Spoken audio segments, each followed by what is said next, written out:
Medyo nagkamali kami sa pagbili ng tela dati, okay?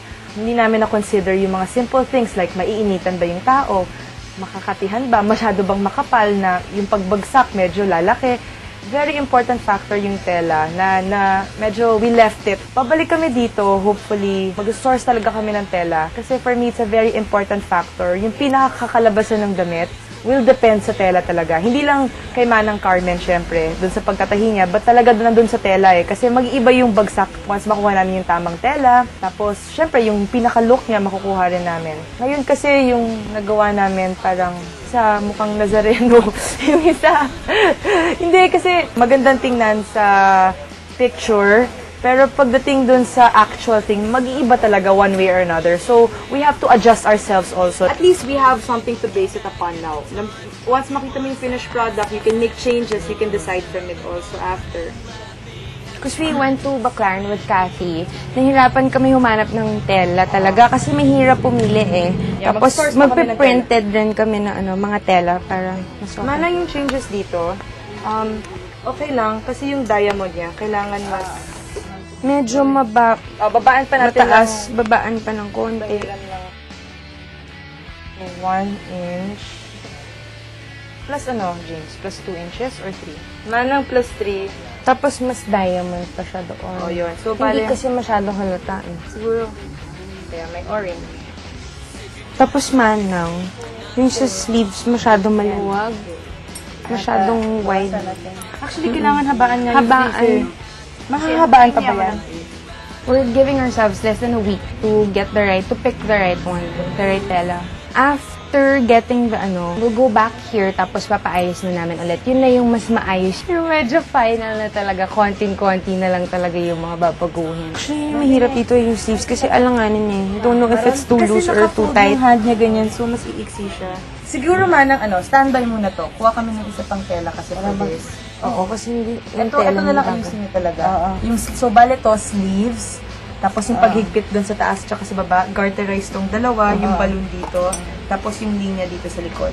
Yun yung mga major changes. Our goal is to be able just to finish the product, make a good production. Kasi for us naman, when it comes to sales, although friends are not enough, we know we already have certain buyers already awaiting. Kahit paano. So, na-pitch na rin namin yung ideas kahit paano. So, it really all depends dun sa product na magagawa namin. Ang importante is yung product kasi that will carry our name, that will carry, yun yung pinaka-business namin. So, hanggang hindi namin ma-perfect yung product, hindi pa namin talaga pwede ilabas. Abachal, mukhang nakita ko na ang big picture ng business nyo. Well, I'm really thankful na may PCE mentor na nakatulong sa amin.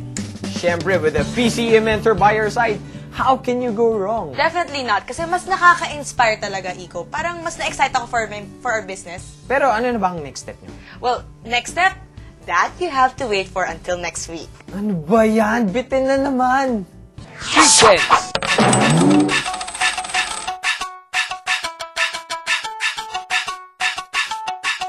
Colored, syempre. Maganda. Colored. Mas maganda kasi talagang kitang-kita yung view naman.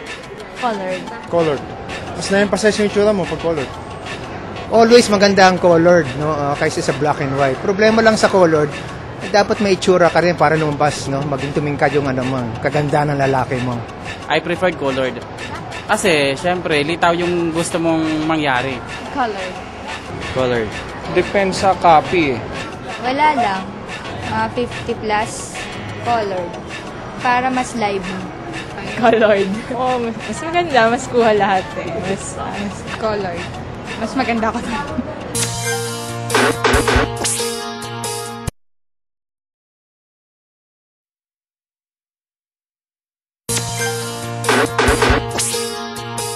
Chicken!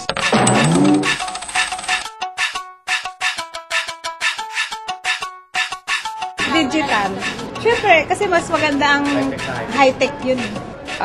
Either parehas po, both po. Sa digital po kasi, pag yung pangit, nakikita na agad yung kuha. Pag sa naman, gusto mong magpapa-enlarge, po pwede pa po siya. Up to 11 by 14 or 16 by 20. Digital. Digital. Kasi sa digital, mas magandang quality. Depende. Kung sa digital, hindi ako mahirapan sa pagsunod ng instruction, okay lang, walang problema. Pero kung let's say hindi digital at mas madali kung ano mas madali at convenient, nandun ako. Mas maganda sa ngayon yung digital dahil madaling i-manipulate kung gusto mong ipakinis yung mukha mo. Digital. Kasi that's most accessible. Digital, syempre.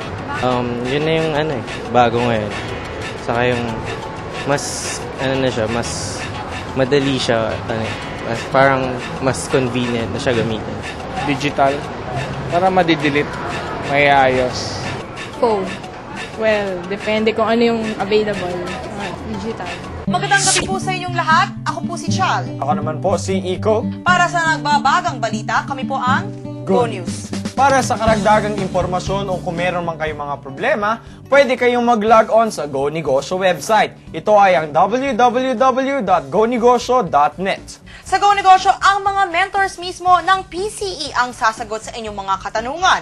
Or pwede nyo ring i-text ang inyong mga concerns at i-type nyo lang ang negosyo, that's N-E-G-O-S-Y-O, at ipadala sa 2299 for all networks. Hindi lang advice ang pwede nyo makuha sa Go Negosyo website dahil sa franchise section ay nakalista doon ang mga franchise businesses na pwede nyong i-avail at abot na abot sa inyong mga budget. Meron ding free Ocho sa Negosyo Podcast. At nandyan din ang access sa weekly column ni Joey Concepcion sa Ask Negosyo.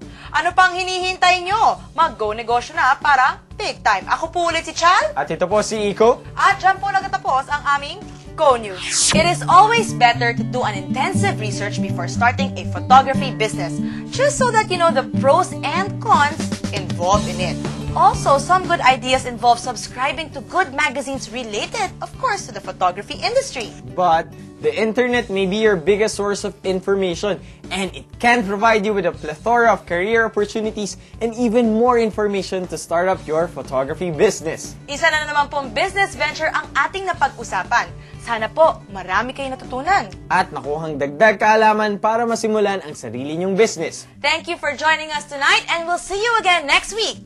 My name is Iko. And I'm Chal. At sabay-sabay po tayo sa pinakabigating business show, ang Go Negosyo Big Time!